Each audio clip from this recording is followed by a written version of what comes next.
Kasus pelanggaran netralitas ASN dalam pemilu merupakan salah satu isu budaya hukum. Mengapa? Karena ketika ada pelanggaran ASN dalam menjalankan tugasnya dalam pemilu, ada 3 hal yang terkena. Yang pertama adalah penegakan hukum, di mana penegakan hukum harus efektif dan juga konsisten agar tidak menimbulkan pertanyaan dari masyarakat tentang kinerja ASN dalam pemilu.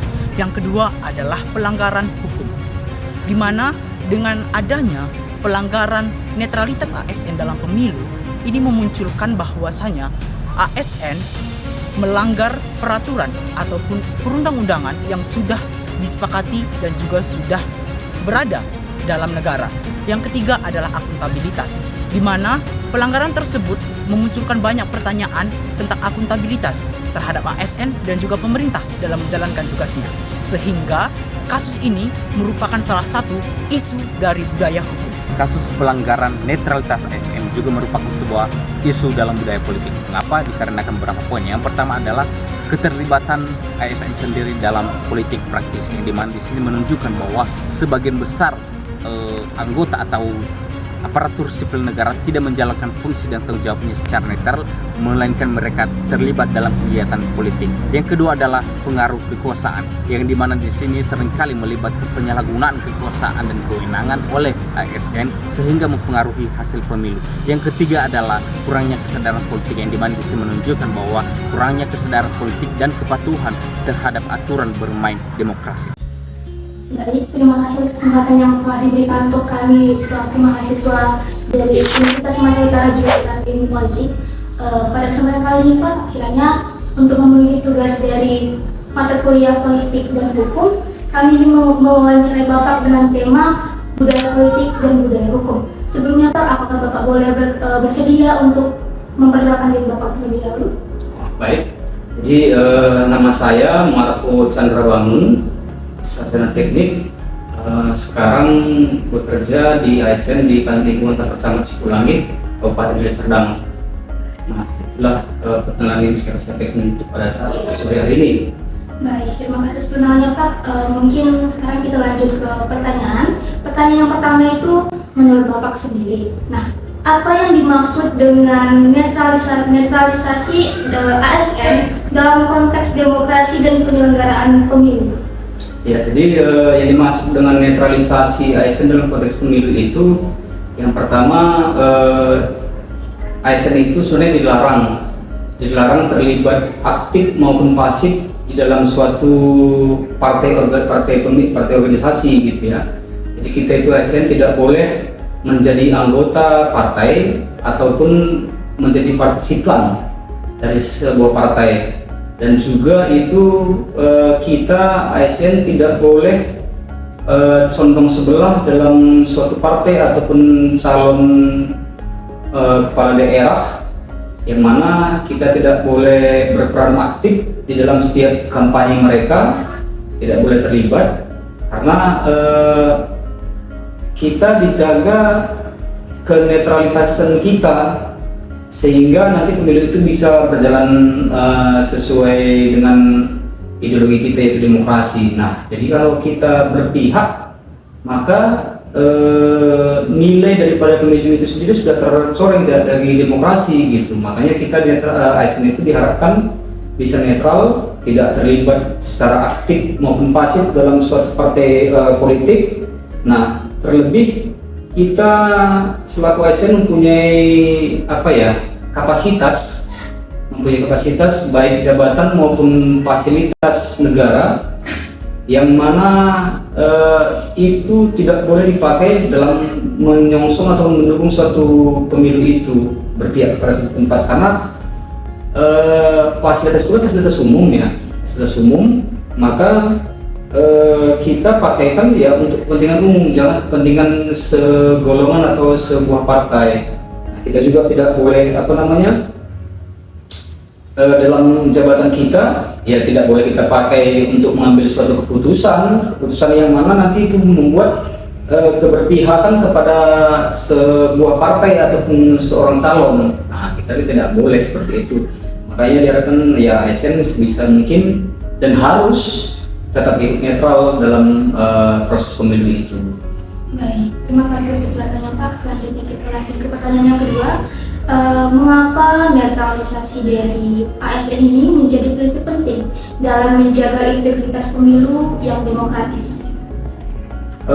Itu sangat penting dikarenakan ASN itu diharapkan sebagai perekat persatuan bangsa.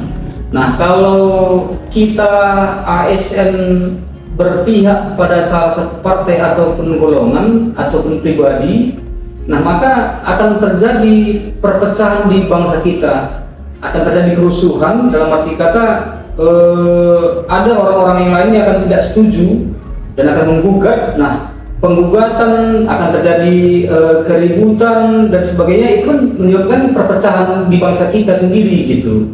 Makanya diharapkan kita jangan ikut itu, sehingga masyarakat yang ada selaku pemilih yang punya hak suara untuk memilih itu tidak terpecah belah karena kepentingan kita sebagai ASN dalam suatu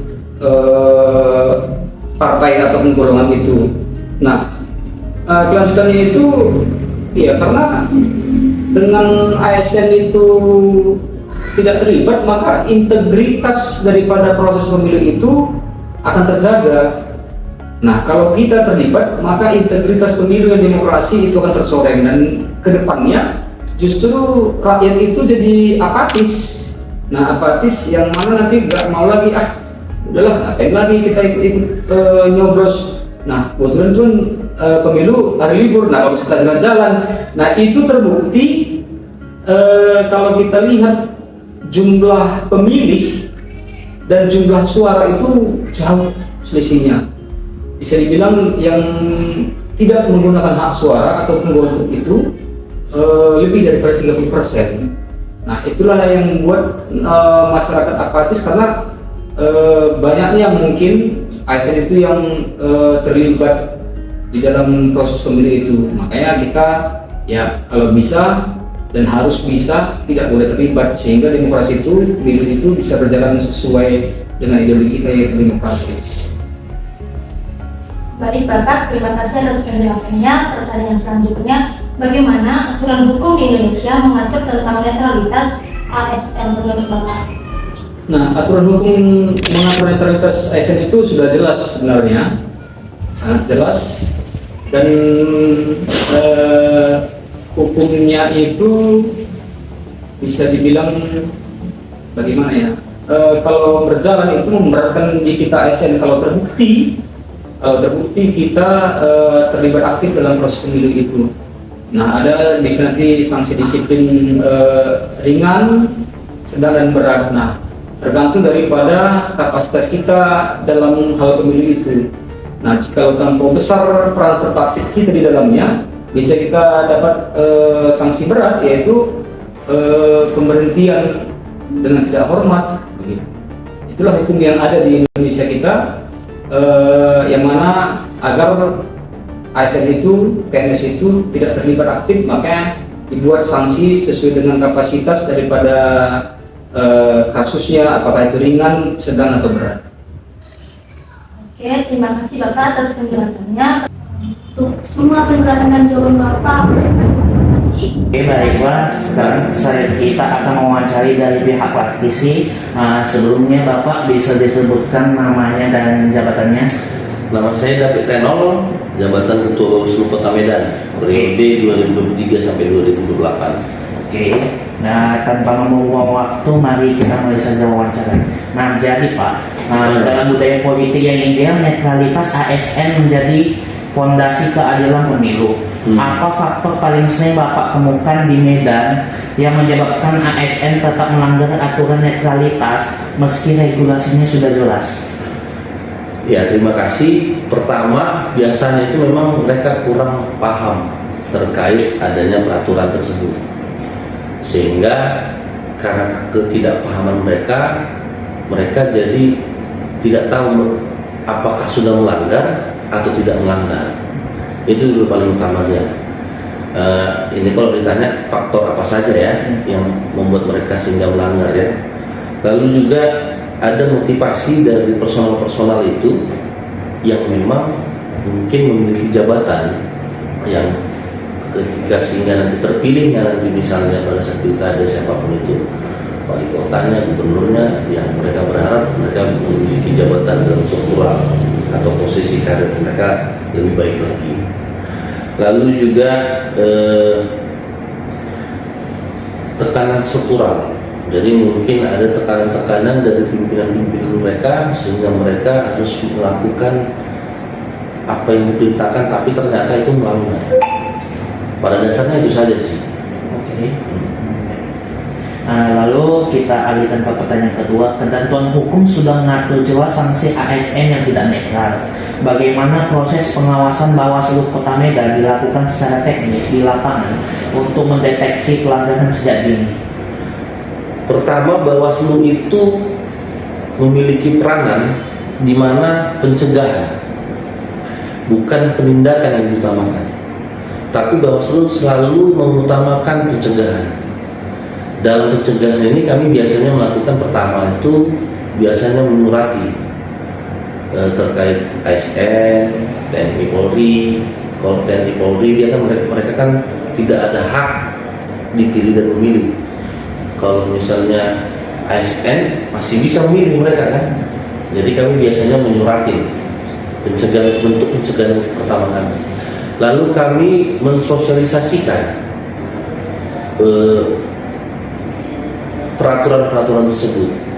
Kami biasanya ada kegiatan yang dari kami sendiri, ada juga misalnya dari lembaga, NGO, ataupun mahasiswa, ataupun kampus-kampus yang menginginkan ini untuk disebarluaskan, sehingga kami sebagai Bawaslu, pengawas pemilu, bisa menyampaikan apa yang dilarang oleh peraturan terhadap netralitas ASN. Lalu juga koordinasi. Ini kami selalu biasanya melakukan koordinasi kepada Pemko, karena kami di tingkat Kota Medan kami selalu melakukan koordinasi. Pemko, baru jajaran kami di kecamatan, Panwas melakukan itu di kecamatan dan juga di kelurahan. Lalu juga kami biasanya kami memantau media cetak dari atau media elektronik dari lembaga tersebut atau Pemko sendiri, supaya agar ini bisa betul-betul netral tanpa ada disusupi oleh kampanye-kampanye pada saat itu, pada saat pemilu atau pilkada. Lalu juga setelah kami melakukan pencegahan, kami melakukan pengawasan. Itu tadi dalam bentuk kami memantau sosial media ataupun memantau kegiatan-kegiatan pemerintah. Biasanya ini mereka bisa ada mungkin saja rapat-rapat tapi tertutup, itu bisa saja dugaannya memang ada disinyalir ya. Biasanya kami bisa memantau itu. Lalu setelah memang ada pencegahan, pengawasan, penindakan. Setelah kami awas ternyata masih ada, dilakukannya tidak netral terhadap netralitas ASN tersebut, kami melakukan penindakan. Contohnya bisa itu dalam undang-undang, itu bisa ke pidana, bisa itu kalau misalnya memang terbukti untuk pidananya, pidana. Administrasi juga bisa. Kalau administrasi kami serahkan itu ke BKN-nya, ke BKN, ke BKN Pemko Medan, agar ini ditindaklanjutin oleh Pemko Medan. Biasanya seperti itu. Itu sudah pernah Bawaslu Kota Medan memberikan rekomendasi kepada BKN terhadap orang atau sejumlah orang yang melakukan pelanggaran netralitas ASN. Mungkin itu. Oke, baik. Lanjut. Jadi sekarang kita akan mewawancarai dari sisi pihak akademisi, tapi sebelum itu Kak bisa diperkenalkan namanya dan jabatannya. Oke, tapi saya belum punya jabatan nih sama Udra. Oke, baik. Bercanda ya. Hai semuanya, saya Ira Rizka Aisyah Lubis. Saya tenaga pengajar atau dosen di program studi ilmu politik. Oke, jadi biar tidak membuang waktu ya kan Kak, langsung saja ke pertanyaannya. Yang pertanyaan pertama, kita melihat bahwa budaya hukum dan politik sering dipengaruhi kepentingan elit. Menurut Kakak di sisi akademisi, apa faktor budaya politik yang paling jarang dibahas namun justru berperan besar dalam mendorong ASN melanggar netralitas pada pemilu? Oke, netralitas pada pemilu. Oke, jadi menurut Kak Ira secara pribadi, budaya politik yang kadang cenderung mendorong ASN itu akhirnya ya memilih patron politik tertentu, yaitu karena adanya budaya politik yang menekankan pada elit. Menurut Kak Ira ya. Nah, jadi di politik itu elit itu sangat sering dibahas. Jadi ketika ada elit tertentu yang menduduki suatu jabatan politik, maka akan dapat mempermudah atau menguntungkan ASN-nya itu sendiri gitu loh. Nah jadi politik itu kan kerap kali berbicara tentang kepentingan dan kekuasaan ya. Nah kepentingan dan kekuasaan itu kadang kita bisa bagi. Kekuasaan itu ada di elit, mungkin yang memiliki kepentingan itu ASN. Bisa jadi seperti itu. Nah, jadi untuk dapat memenuhi kepentingan maka dibutuhkan kekuasaan. Ketika ASN tidak dapat memiliki kekuasaan, maka ada elit yang diperlukan. Jadi budaya elit itu yang cenderung mungkin kian berkembang makin kesini, dan menurut Kak Ira itu jarang dibahas, tapi sebenarnya praktiknya banyak terjadi. Jadi budaya politik elit sangat mempengaruhi kali ya menurut Kak Ira, Samudra. Itu. Semoga ngejawab. Oke, baik.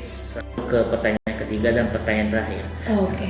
Jika budaya politik lokal memiliki dinamika patronase yang kuat, menurut Kakak, bagaimana strategi realistis untuk mendorong transformasi budaya hukum ASN agar tidak mudah terpengaruh tekanan politik?